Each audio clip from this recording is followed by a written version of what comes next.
Education is wasted on you, my father shouted while pouring lighter fluid on the pile in the driveway. 43 books, my Stanford acceptance letters, everything I owned went up in flames. You're not going anywhere. Your brother died for this country. The least you can do is stay home and shut up like a real daughter. I already rejected that scholarship. Every cent raised in his name stays with me. He smiled as the fire burned. 3 days later, a black car stopped in front of our house. Colonel Patricia Brennan, my brother's commanding officer, stepped out with 2 strangers. My father looked out the window, and his face turned completely white. He whispered in shock, How is this even possible? My name is Evie Andrews, and I'm 17 years old. Before I tell you how everything my father built on my brother's death came crashing down in front of the whole town, please take a moment to like and subscribe if this story already makes your blood boil. Let me know in the comments where you're watching from and what time it is there. This is only the beginning. Nathan left when I was 8 years old. June 2022. He'd just graduated high school, turned 18 3 weeks earlier. I remember standing in the driveway watching him load his duffel bag into Mrs. Caldwell's car. She was his English teacher, driving him to the recruitment office in Great Falls because Dad wouldn't take him. "Why are you leaving?" I asked. Nathan knelt down, hugged me tight, whispered in my ear, "Evie, study hard, get scholarships, get out when you're old enough, don't stay here." I didn't understand then. I thought he meant don't stay in our small town of Riverside, Montana. Population 8,500. The kind of place where everyone knows everyone and leaving feels like betrayal. But Nathan didn't mean the town. He meant the house. After he left, things changed. Not immediately, not all at once, but like water slowly rising, we didn't notice until we were drowning. Mom had died 2 years before Nathan enlisted. March 2020. I was 11. The official story: heart attack. She was 39 years old. 1 minute she was making dinner. The next, paramedics were carrying her out on a stretcher. She never woke up. Dad told everyone she had a weak heart. Nobody questioned it. Nobody asked why the paramedics took 23 minutes to arrive when we lived 6 minutes from the hospital. Nobody asked why there was blood on the kitchen floor that Dad cleaned up before they got there.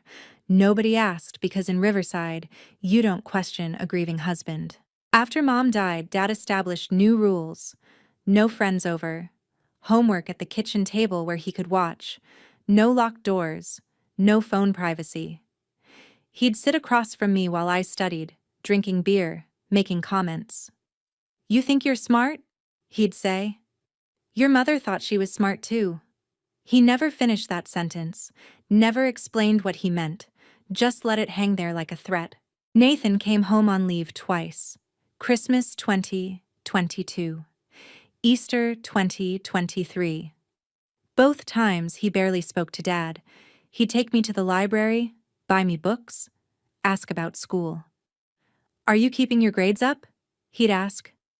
"Good. Don't let anything distract you. Education is your ticket out." The second time, Easter 2023, Nathan seemed different, more urgent. He pulled me aside in the library, made sure Dad wasn't nearby. "Evie, I need you to promise me something." "What?" "If anything happens to me, don't believe Dad. About anything. And don't let him trap you here. You're brilliant. You're going to get into college. When you do, you go. No matter what he says." "Why are you talking like this?" He just squeezed my hand. "Promise me." I promised. I didn't understand why his eyes looked so sad when I did. 3 weeks later, April 2023, the phone rang at 6:32 in the morning. Nathan was dead. Training accident. 19 years old. They said it was quick. I asked Dad what happened. "How did Nathan die? What kind of accident?" "Does it matter?" he said. "He's gone." Then he went to his room and made phone calls. A lot of phone calls. He wasn't crying. He was organizing. The funeral was huge. Veterans Hall in Riverside, 320 people. Nathan's high school friends, teachers, veterans from the base, people from church. The local news was there. Dad gave the eulogy. "My son was a hero," he said, his voice steady, no tears. He loved his country. He loved his family. He wanted his sister to have opportunities he never had. That's the kind of man he was. People cried, nodded, came up to Dad after, shook his hand, told him he was strong, told him they'd take care of us. I sat in the front row, numb. Colonel Patricia Brennan, Nathan's commanding officer, handed me a folded flag. She held my hand for 3 seconds longer than necessary. Squeezed once. I didn't understand what that meant until much later. 1 week after the funeral, a GoFundMe went live. Nathan's Legacy Fund, help Evie Andrews go to college. I didn't know about it until I saw it on the local news. The story went regional, then national. Small Montana town rallies for fallen airman's sister. In 4 months, May through September 2023, strangers from across the country donated $185,000. Dad cried on camera, thanked the community, said he was overwhelmed by their generosity, said Nathan would be so proud. In December 2023, the Veterans Foundation of Montana held a ceremony. They created an official scholarship, the Nathan Andrews Memorial Scholarship. $150,000, 4 years, any university I chose. They unveiled a plaque with Nathan's photo. The inscription read, "In honor of Airman First Class Nathan Andrews, 2004 to 2023, so his sister can fly." I was 15 years old, freshman year of high school. I stood on stage, shook hands, said thank you 63 times. Cameras flashed. A reporter asked me, "How does it feel knowing your brother's sacrifice opened this door?" I said, "I'll make him proud." I meant it. I worked harder than I'd ever worked in my life. Sophomore year, junior year, senior year, 4.0 GPA, AP classes, robotics club, debate team. Every night at that kitchen table with Dad watching me, I thought about Nathan's words. Education is your ticket out. In October 2025, I applied to 12 universities. Stanford was my top choice. I'd researched it for months.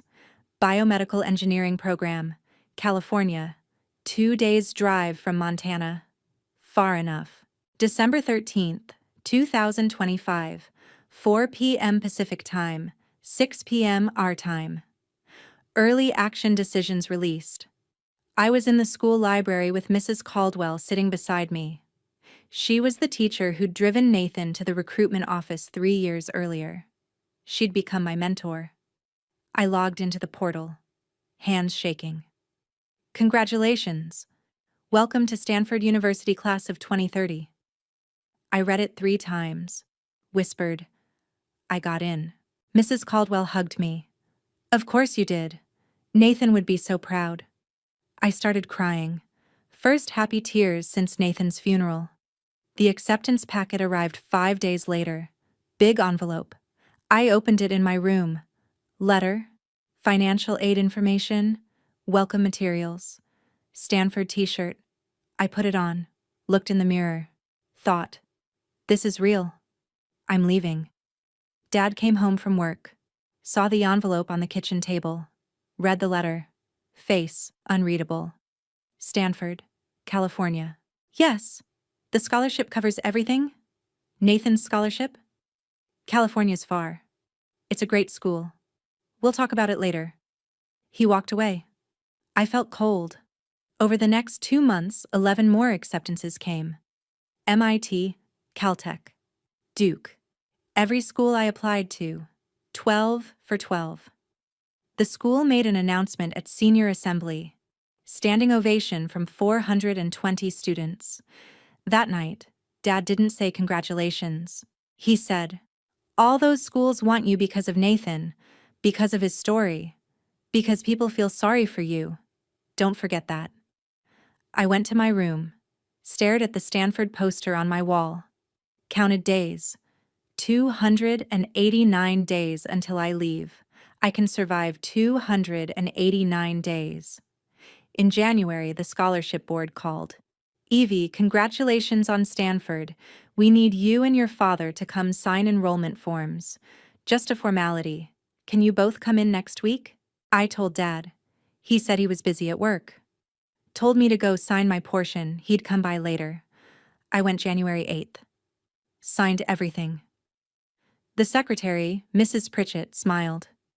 We just need your father's signature as guardian, and we're all set. He'll come by this week. The week passed. Dad didn't go. I reminded him 3 times. I'll get to it. January 20th. Mrs. Pritchett called again. Evie, we still need your father's signature. Deadline is February 15th. Can you have him call me? I asked Dad again. He snapped. Stop nagging me, I said I'll handle it. Something in his voice made my stomach drop. But I told myself I was paranoid. He was busy. He'd sign. Of course he'd sign. February passed. March arrived. I asked one more time. Dad, did you sign the scholarship forms? He looked at me. Really looked at me. And I saw something in his eyes I'd never seen before. Satisfaction. I'll handle it, he said again. March 28th, 2026. Friday, 73 days before graduation. I came home from school at 3:15, saw Dad in the driveway. There was a pile of books. My textbooks. Nathan's old books that I'd kept on my shelf. My acceptance letters. All 12 universities. My research notebooks. He had a bottle of lighter fluid in his hand. Dad, what are you doing? He didn't answer. Poured lighter fluid on the pile. Dad, stop! I dropped my backpack, ran toward the pile. He lit a match. Education is wasted on you, he shouted. The match fell. Flames erupted. I screamed, tried to grab books from the edge of the fire. He grabbed my wrist, held tight. You're not going anywhere. Your brother died for this country. The least you can do is stay home and shut up like a real daughter. I already rejected that scholarship. Every cent raised in his name stays with me. My brain went blank. What? He smiled. Actually smiled. I withdrew your enrollment. All of them. January 19th. Told the scholarship board you decided to honor Nathan's memory by staying home. They believed me. Everyone believes me. Those are Nathan's books, I whispered. What are you doing? Nathan's dead. These books didn't save him. They won't save you either. He threw Nathan's copy of Catch-22 into the center of the flames. His favorite book. The one he'd read twice in high school. I tried to pull away. Dad held my wrist tighter. Let it go. Our neighbor, Mrs. Betty Garrison, heard the shouting, came outside. She was 64, retired nurse, lived next door. She looked at the scene, pulled out her phone, started recording. Dad didn't notice, too focused on me. You think you're special? Stanford doesn't want you. They want Nathan's story, and I'm not signing any forms. You're staying here. He finally let go of my wrist. I fell backward, sat on the driveway watching 43 books burn. The smell was toxic. Burned paper and lighter fluid and something else. My future, maybe. After the fire died, Dad went inside. I stayed there, staring at ashes. Betty came over, put her hand on my shoulder. Honey, I recorded that. I'm calling someone. Who? I don't know yet. But this isn't right. I nodded. Couldn't speak. Went inside. Dad was in the living room, watching TV, drinking beer. Didn't look at me. I went to my room, locked the door, opened my laptop, logged into Stanford's portal. And there it was. Enrollment status, declined by parent/guardian. Date, January 19th, 2026. January 19th, 6 weeks ago. The day after Mrs. Pritchett called him. The day I asked him to sign forms. He didn't forget. He refused. On purpose. I'd been living in a dream for 6 weeks, not knowing it was already dead. I checked the other portals. MIT, Caltech, Duke. All 12 schools. Same day. Same signature. Parent/guardian declining enrollment on behalf of student. He'd destroyed everything in a single afternoon. I sat on my bed, opened my laptop again, searched for anything that would explain this. Found my email. Automated message from MIT, dated January 20th. We're sorry to see you've declined enrollment. If circumstances change, please contact us by March 1st. March 1st was 4 weeks ago. Every school's deadline had passed. I opened the scholarship board portal. Status: withdrawn. Reason: student declined all university acceptances, no longer pursuing higher education. Parent/guardian statement: my daughter has decided to honor her brother's memory by staying close to family. Below that, a document. Supplemental Fundraising Authorization Form, signed by Daniel Andrews, January 25, 2026. Purpose: additional family support and memorial expenses. Additional fundraising? What additional fundraising? I couldn't sleep. At 2 a.m. I got up, searched the family computer in the living room. Dad was asleep upstairs. I had maybe an hour. Found a folder. Financial_2025_2026. Bank statements. December 2025. Deposit $18,000 from GoFundMe. January 2026. Deposit $32,000. February, $35,000. March, $8,000. Total, $93,000 received since Nathan's scholarship fund closed. Expenses tracked. Blue Ridge Auto Sales, $48,000. Truck purchase, January 15th. Home Depot, $18,000. Remodel, February. Montana Casino, withdrawals totaling $22,000. Various dates. He'd spent it all. On himself. Another file, spreadsheet titled Nathan_memorial_fund.xlsx. 2 columns, actual use and claimed use. Actual, truck, remodel, gambling, bars. Claimed, medical bills for Evie's therapy, $15,000.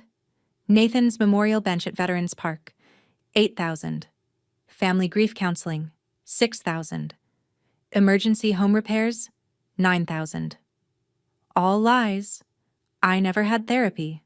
No memorial bench existed. No counseling. No emergency repairs except the remodel he wanted.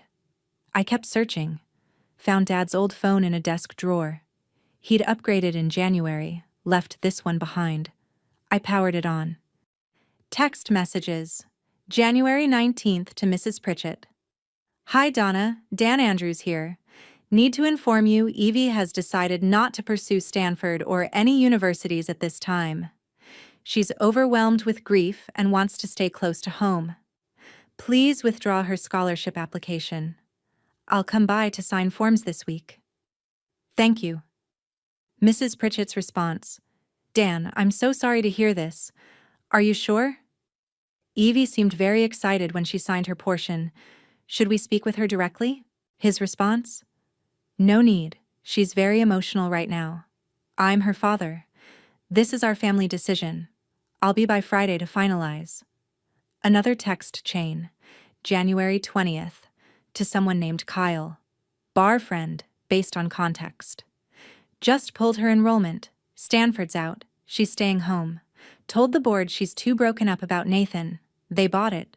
Easy money keeps rolling. Gonna look at trucks this weekend. I sat on the floor surrounded by printouts, screenshots, bank statements. The picture was complete. Dad had weaponized Nathan's death. Used grief as currency. Used my potential as sympathy bait. Never intended to let me leave. The moment I succeeded, He sabotaged me because my success ended his narrative. No more grieving family needing support. No more donations. No more attention.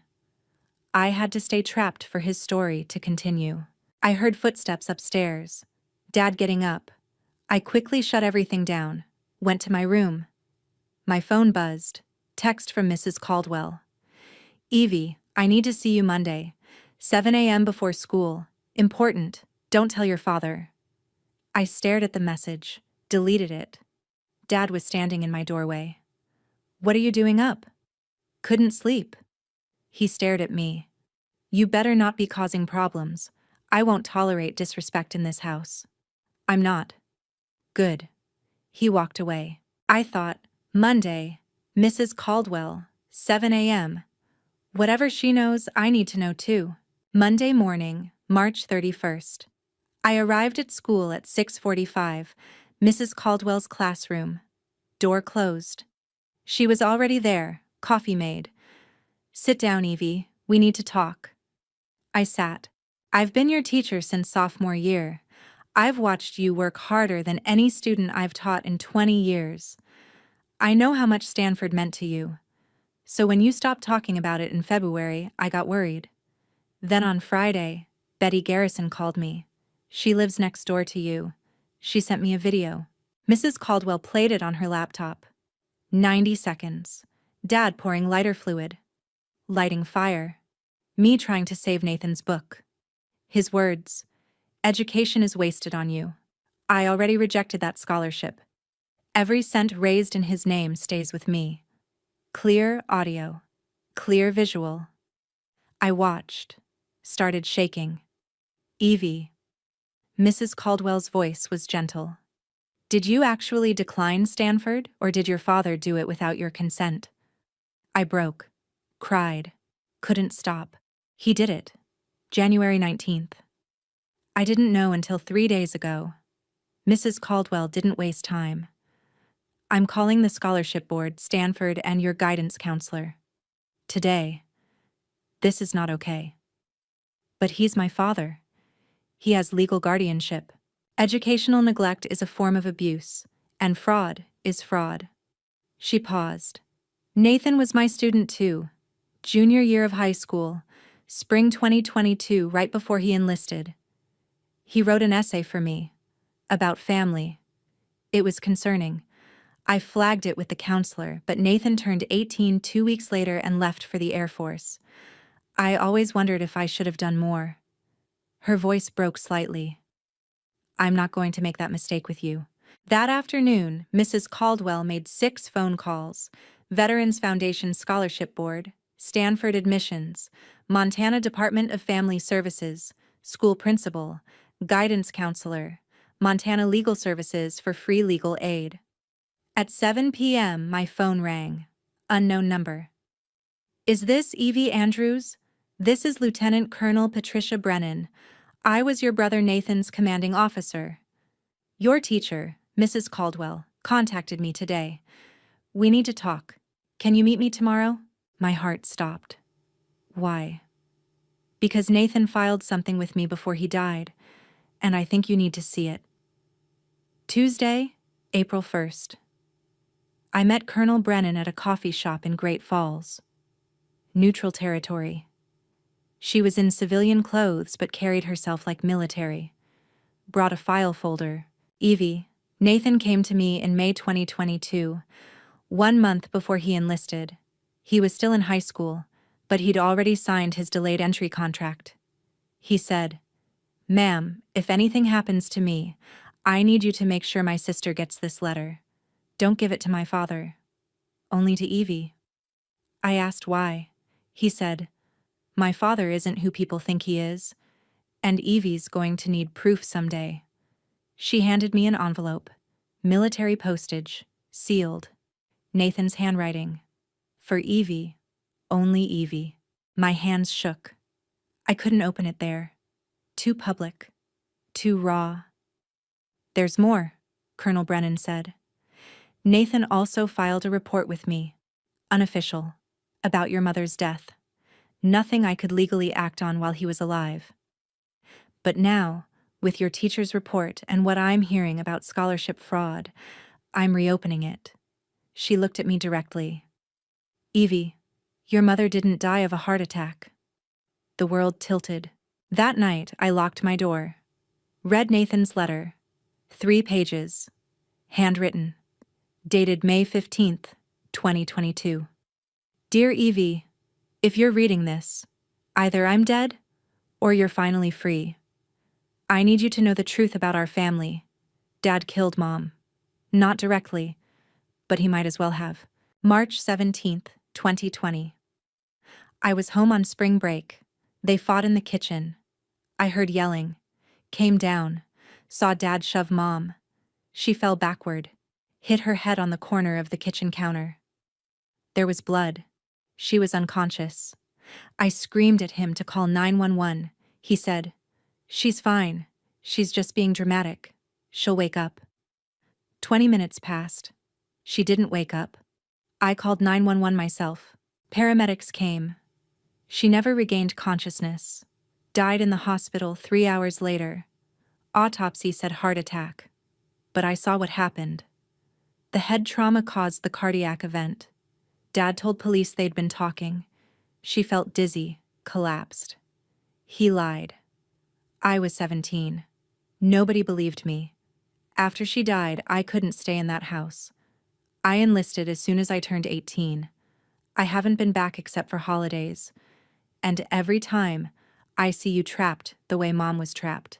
Dad controls through love, through guilt, through family. He'll tell you you're selfish for wanting to leave. He'll use my death, if I'm dead, or my service as emotional leverage. Don't believe him. Mom wanted to leave. She had a plan.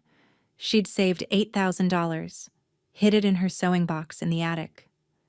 She told me the week before she died, "Nathan, when you turn 18, I'm taking Evie and we're going." She didn't make it. The money's still hidden. She'd want you to have it. "Evie, you're the smart one. Get scholarships. Get out of Riverside. Go to college far away. Don't let Dad convince you to stay just one more year. It's never 1 year. It's forever. I love you, little sister. I'm sorry I couldn't protect Mom. I'm sorry I left you there. But you're stronger than me. You're stronger than Mom. You're going to make it out. Don't look back. Your brother, Nathan." P.S. I've filed this letter with my recruiter and will transfer it to my commanding officer when I arrive at my first post. If you need help, go to Colonel Patricia Brennan. She knows the truth. I read it 3 times. Cried until I couldn't breathe. Nathan knew. He knew Dad caused Mom's death. He knew Dad would try to trap me. He left proof.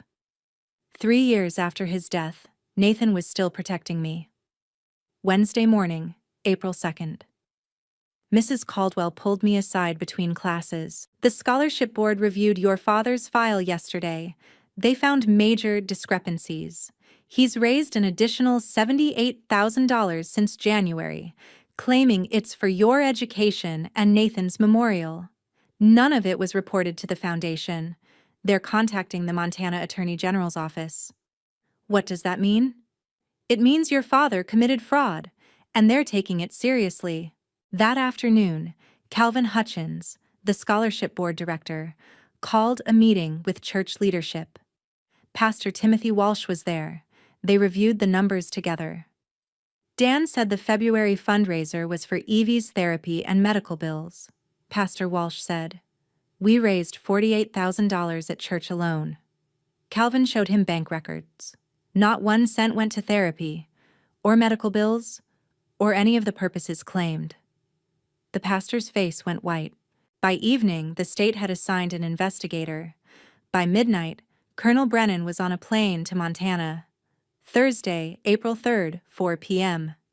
I was in Mrs. Caldwell's car on the way to her house. Emergency protective custody had been approved. I had 1 bag of clothes, my laptop, Nathan's letter. Mrs. Caldwell's phone rang.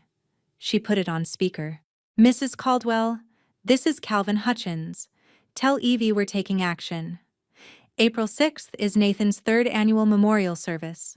We're going to read his letter. Publicly. And we're going to present the financial evidence. In front of everyone. Is she okay with that? I took the phone. I'm okay with it. Evie, your father will be there. He can't be legally barred from attending. It's a public memorial. I know. I'll be there too. Are you sure? Nathan would want me there. Friday morning, April 4th. Colonel Brennan, attorney Susan Moreland from Montana Legal Services, and a state investigator met at Mrs. Caldwell's house. They brought documents, evidence, Nathan's authenticated letter, bank records, video from Betty Garrison, text messages obtained through warrant. Evie, Attorney Moreland said, we have enough to prosecute. But you need to decide something. This letter. Nathan wrote it for you. Do you want it to stay private or do you want people to know the truth? I thought about Nathan, about the scholarship he never got to use, about the community that donated because they believed they were helping me. Public, I said. Nathan didn't get privacy when he died. Mom didn't get privacy when she fell. I didn't get privacy when my books burned. He doesn't get privacy now. Friday afternoon, we went to my old house. Police escort, Dad at work. We went to the attic, found Mom's old sewing box exactly where Nathan said it would be. Inside, envelopes, cash. We counted it. $8,240. Small bills, saved over years. Tucked in the bottom, a note in Mom's handwriting. Dated March 10th, 2020. 1 week before she died. For Evie's future, for freedom, when she's old enough to leave. Don't let him find this. Don't let him tell her she can't make it on her own. She can. She's brilliant. She's strong. She's nothing like him. All my love, Mom. I held the note. Read it 5 times. Mrs. Caldwell put her arm around me. She knew, Mrs. Caldwell said quietly. She knew you'd need a way out. She tried to give you one. She died a week after writing this. But you're going to use it, for both of you. Sunday, April 6th, 2026. Nathan's third annual memorial service. 2 p.m. Riverside Veterans Hall. I arrived at 1:45 with Mrs. Caldwell, Colonel Brennan, and Attorney Moreland. Press was outside. Local news had heard through community channels that something significant would happen. 236 people attended. Veterans, church members, teachers, Nathan's old classmates, scholarship donors, community leaders. As I walked in, people stared. Whispered, "That's Evie. Heard something happened. Why is FBI here? Is that Colonel Brennan from Nathan's unit?" At 2:03, Dad arrived, wearing a suit, grieving father costume. He saw Colonel Brennan at the podium, saw me in the 3rd row, saw the state investigator in the back. His face flickered.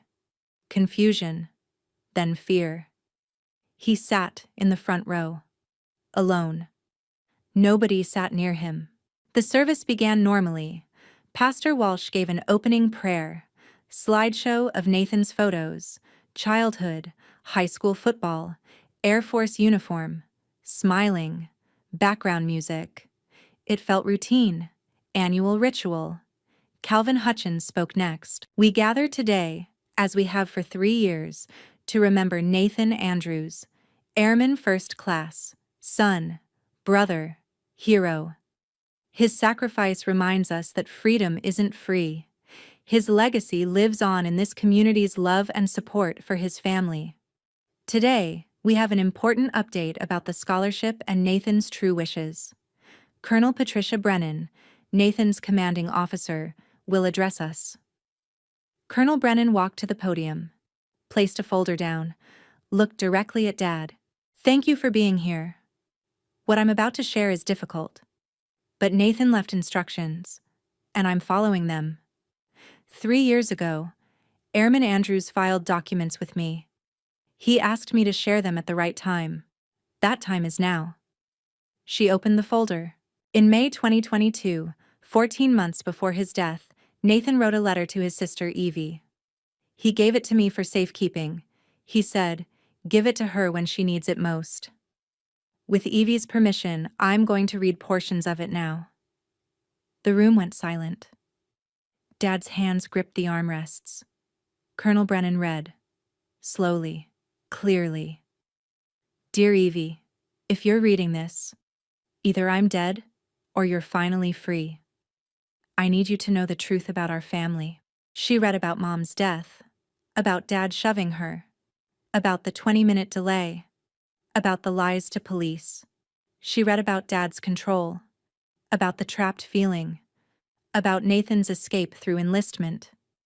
She read, don't let Dad trap you like he trapped Mom. You're the smart one. Get out. Don't look back. I love you. Nathan. 14 minutes. People cried, gasped, turned to stare at Dad. His face was red, then white, then red again, shaking.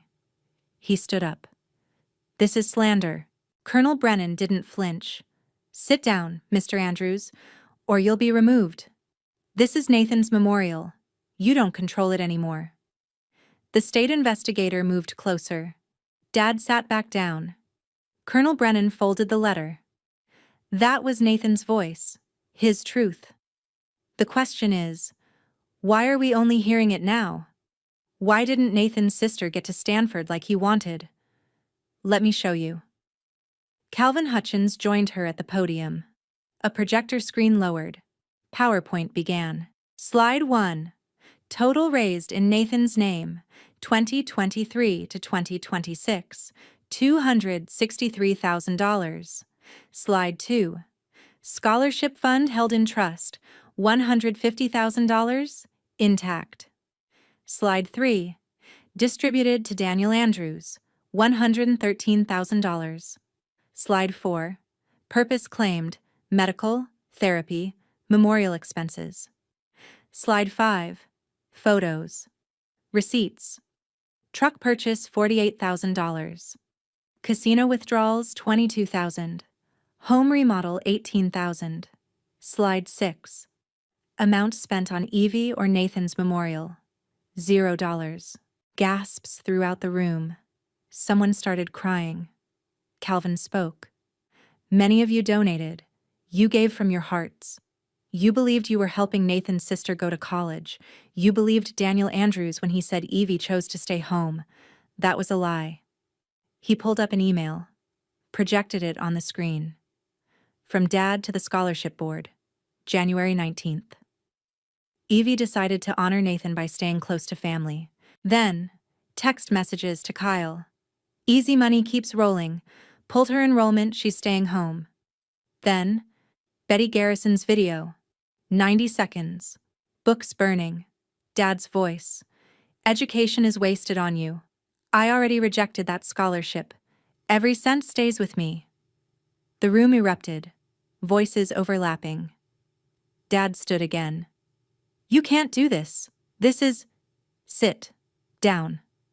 Colonel Brennan's voice cut through. Or we'll have you removed. You don't get to speak here.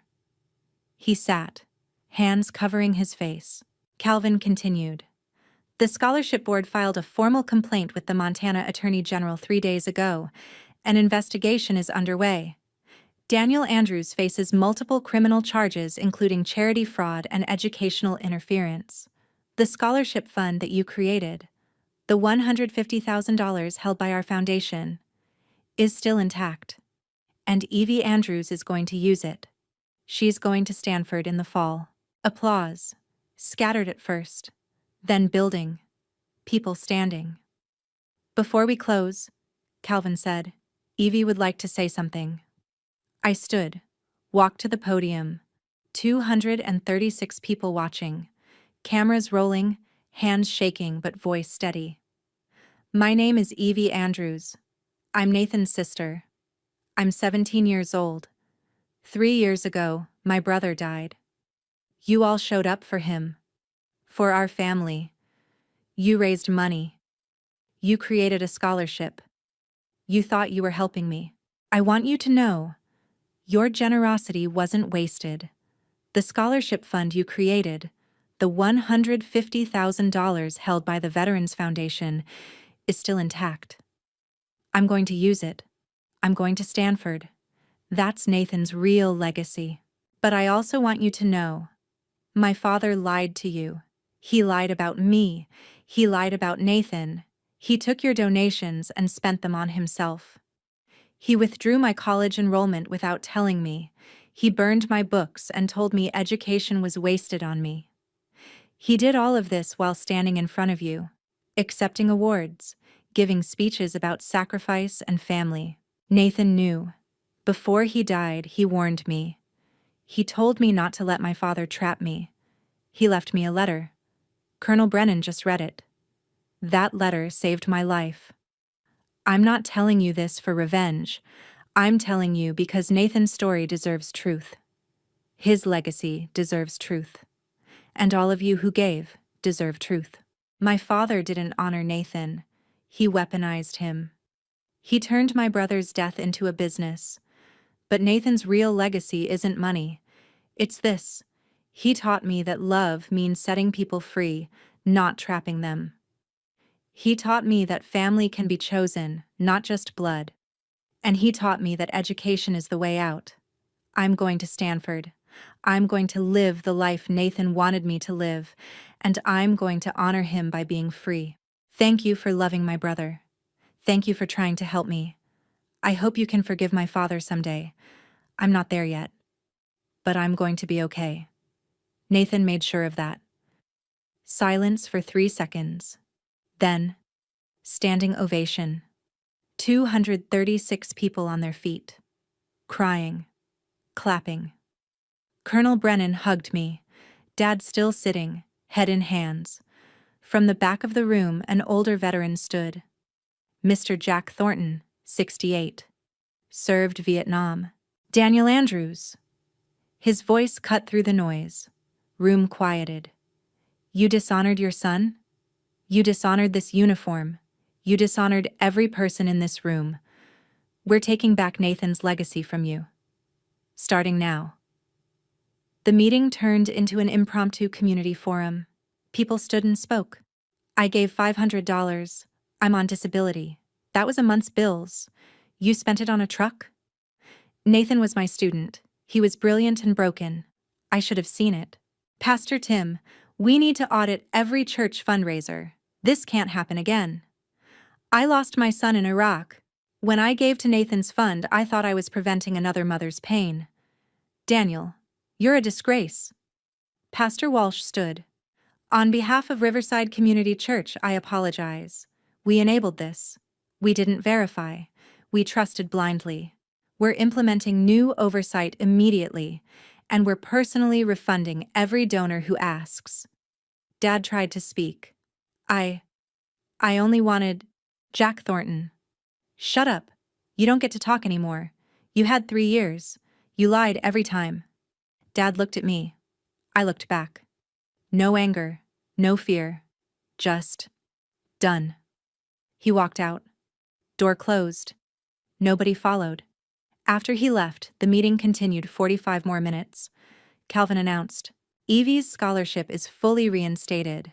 Stanford's enrollment process has been restarted. The university has extended her deadline due to fraud circumstances. We're implementing new oversight. 3-person board approval for any family distributions.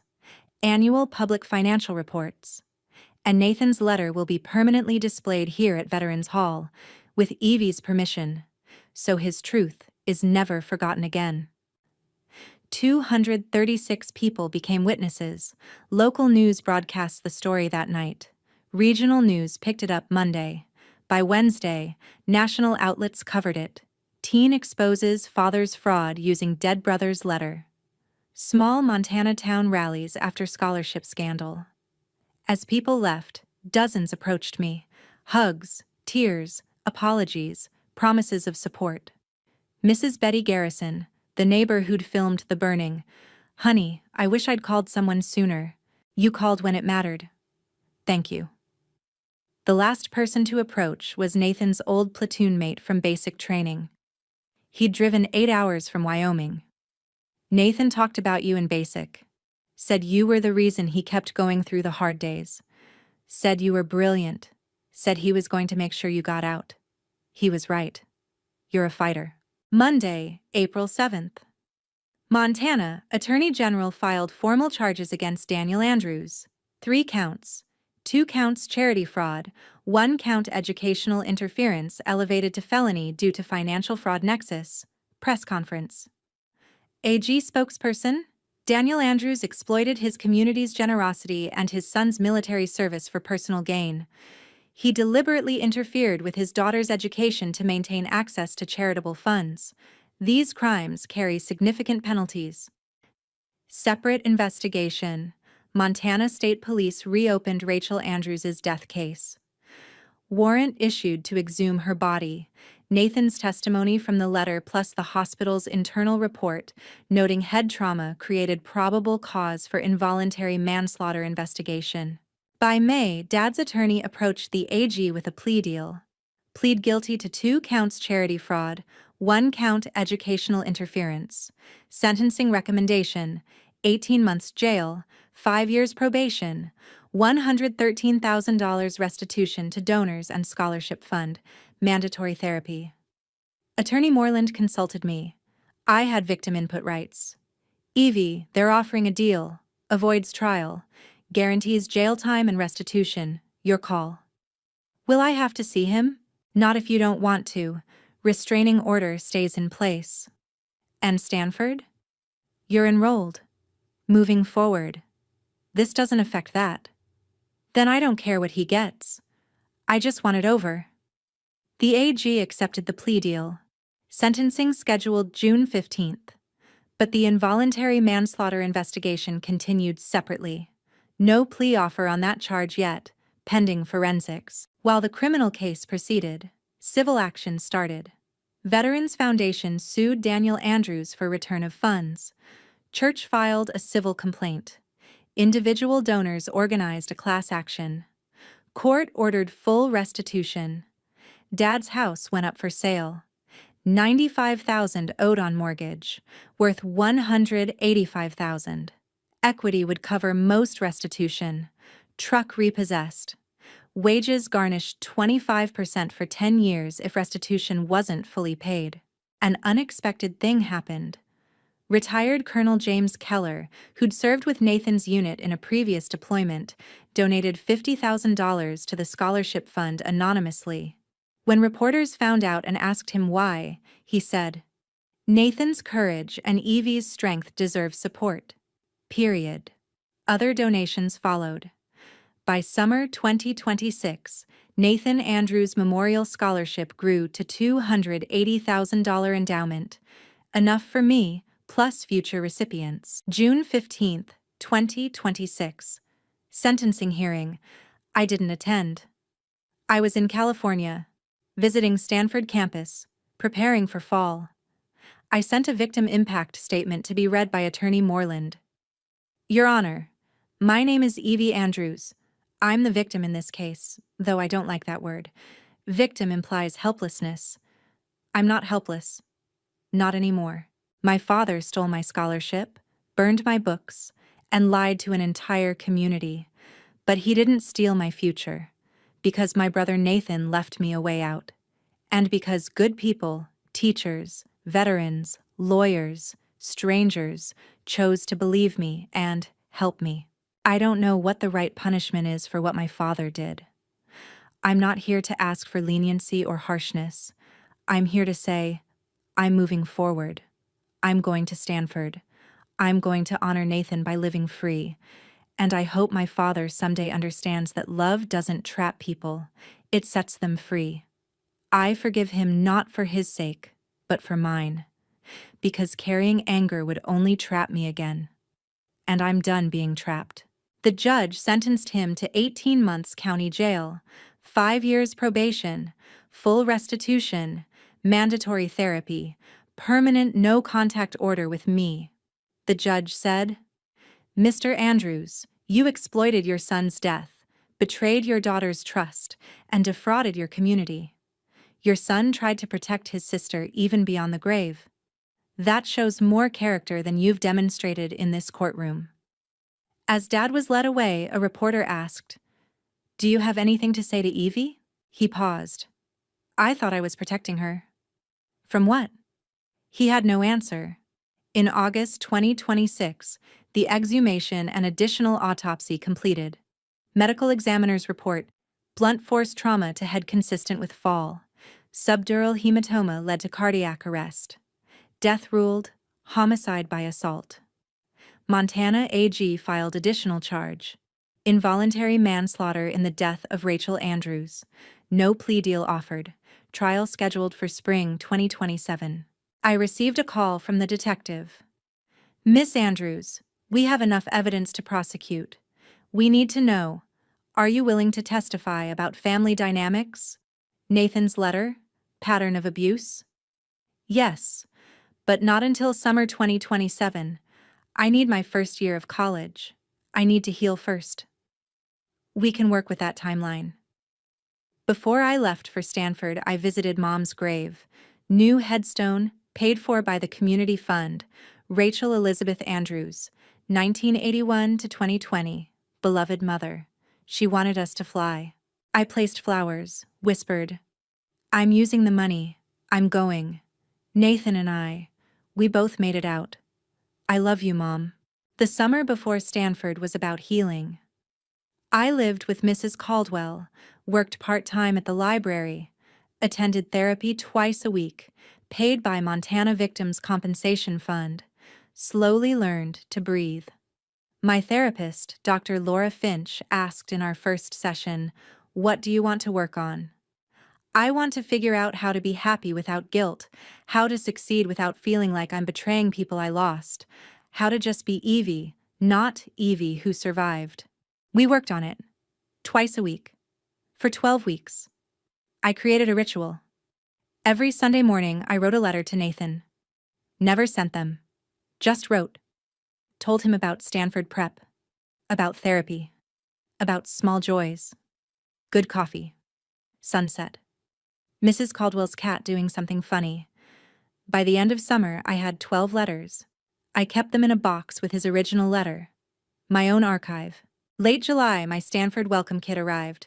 Student ID card, class schedule, dorm assignment, Wilbur Hall, room 318. I opened it alone in my room, cried. But this time, happy tears, pure relief. I made it. Nathan, I made it. August 20th, 2 days before Stanford move-in. Mrs. Caldwell held a small goodbye gathering at her house. 25 people came, teachers, Colonel Brennan, scholarship board members, neighbors, Nathan's old friends. Mrs. Caldwell raised her glass. "To Evie, one of the strongest people I've ever known. You survived what would break most people. You're going to do incredible things. Make us proud." Hear, hear. People gave me gifts. Colonel Brennan gave me Nathan's dog tags. The Air Force had kept them, now released to family.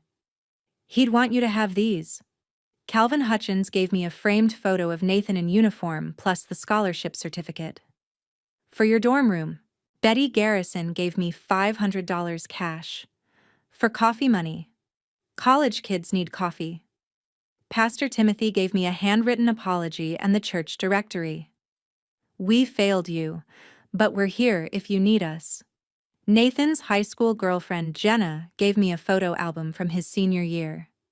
"So you remember him happy." The last person to arrive was Attorney Moreland. She pulled me aside. "Evie, I have something from your mother." She handed me an envelope. "When we searched your old house for evidence, we found this hidden in your mom's jewelry box. It's addressed to you, dated March 2020. Your father never gave it to you." I went to the bathroom, opened it alone. Letter from Mom, dated March 14th, 2020, 3 days before she died. "My dearest Evie, you're 11 now, still my little girl, but someday you'll be grown, and if you're reading this, it means I'm not there to see it. I don't know if I'll make it out of this marriage. Your father is getting worse. I'm afraid, but I'm also planning. I have money saved. I have a plan to leave with you and Nathan. But if that plan fails, I need you to know. You are brilliant. You are kind. You are so much stronger than me. Don't let anyone, not your father, not anyone, tell you that you're not enough. You are everything. Get good grades. Get scholarships. Get out of this town if you need to. Build a life that makes you happy, not a life that makes someone else comfortable. I love you more than words. More than life. If I'm gone, it's not because I wanted to leave you. It's because he wouldn't let me stay. Be free for me. Be happy for me. Live the life I didn't get to live. All my love forever. Mom. I read it 3 times. Cried until I couldn't cry anymore. Then washed my face. Went back to the party. Mrs. Caldwell saw my face. You okay? Yeah, I am. And for the first time, I meant it. That night, I packed 3 items in a special box for Stanford. Nathan's letter. Mom's letter. Nathan's dog tags. My archive of love. Proof that I was wanted. Proof that I was worth fighting for. August 22nd, 2026. Mrs. Caldwell drove me to Stanford. 1,050 miles. 16-hour drive. 2 days with overnight in Boise. We made a playlist. Nathan's favorite songs. Windows down. Montana through Idaho through Nevada into California. Crossing the California state line, I started crying. Happy tears or sad tears? Mrs. Caldwell asked. Both. Nathan never got to leave Montana. He died trying. But I'm here. I made it. He's with you. In the dog tags. In the letters. In every choice you make to be free. We arrived August 23rd, 4 p.m. Campus was beautiful. Huge. Overwhelming. Checked into Wilbur Hall, room 318. My roommate was already there. Casey Thornton from Boston. Chemistry major. Warm smile. Colorful hair. So what's your story? Where you from? I hesitated. Could lie. Could deflect. Instead, Montana. Small military town. It's complicated. I'll tell you sometime. Cool. No pressure. Welcome to Stanford. Classes started. I declared major, biomedical engineering. The irony wasn't lost on me. Studying heart systems. The thing that killed Mom. I joined a club supporting military families. Found a study group. Made friends, slowly. My English professor, Dr. Angela Reeves, read my first personal essay. Called me to her office. Evie, you write like someone who fought for the right to have a voice. This is powerful. Raw. Honest. Have you considered writing about your experience more formally? Maybe for publication? Maybe someday. First quarter grades came. A's in every class. 4.0 GPA. Scholarship board sent a card. Nathan would be proud. We're proud. Keep going. October brought my first therapy appointment in California. Stanford Health Services. New therapist asked, "What do you want to work on?" I want to figure out how to be happy without guilt, how to succeed without feeling like I'm betraying people I lost, how to just be Evie. Same answer I'd given in Montana, but this time, I was already halfway there. November 14th.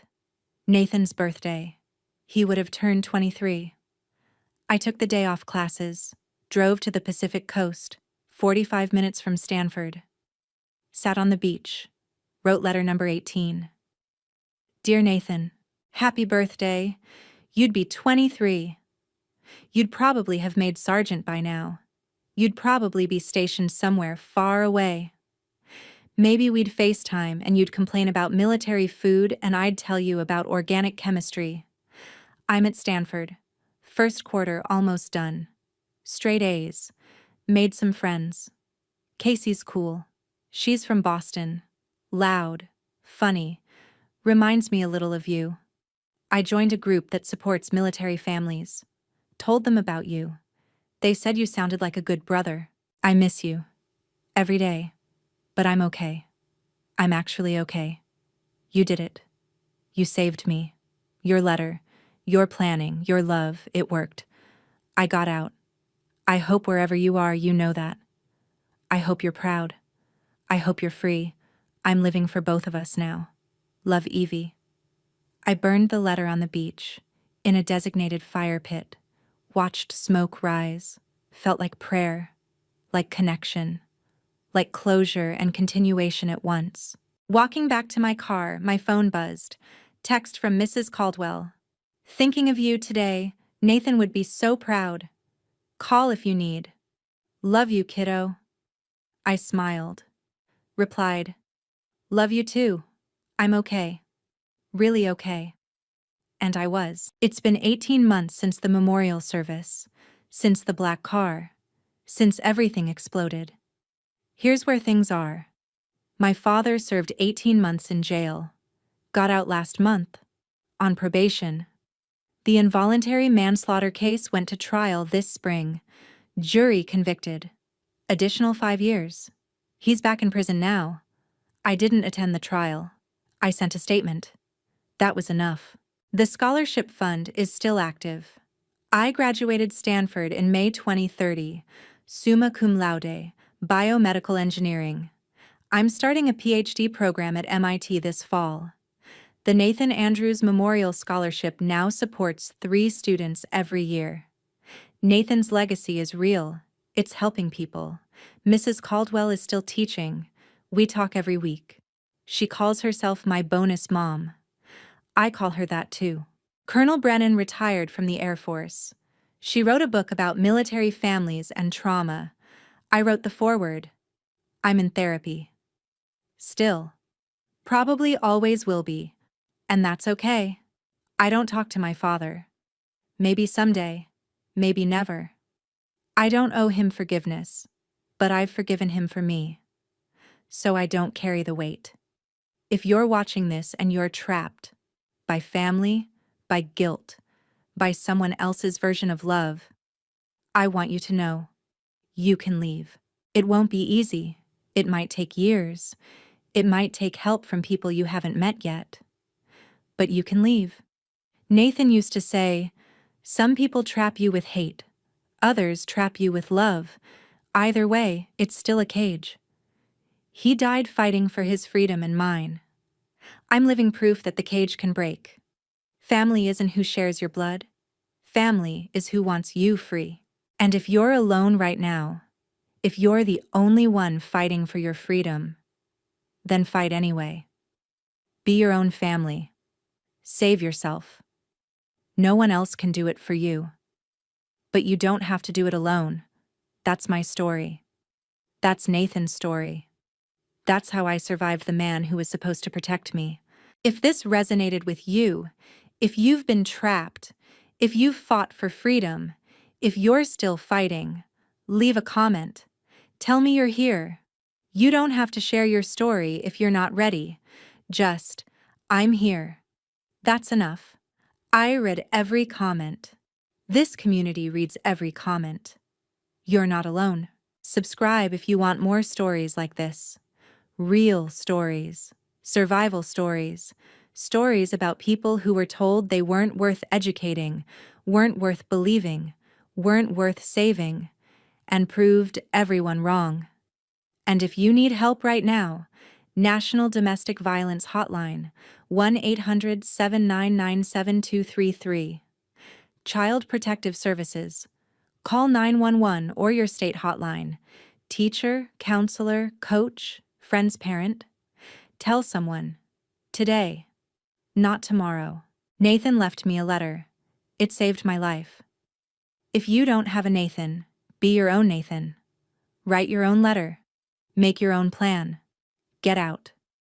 Next video. How to rebuild after family betrayal. How to trust again. How to stop feeling guilty for surviving. See you next week. You're still here. That means you're fighting. Keep fighting.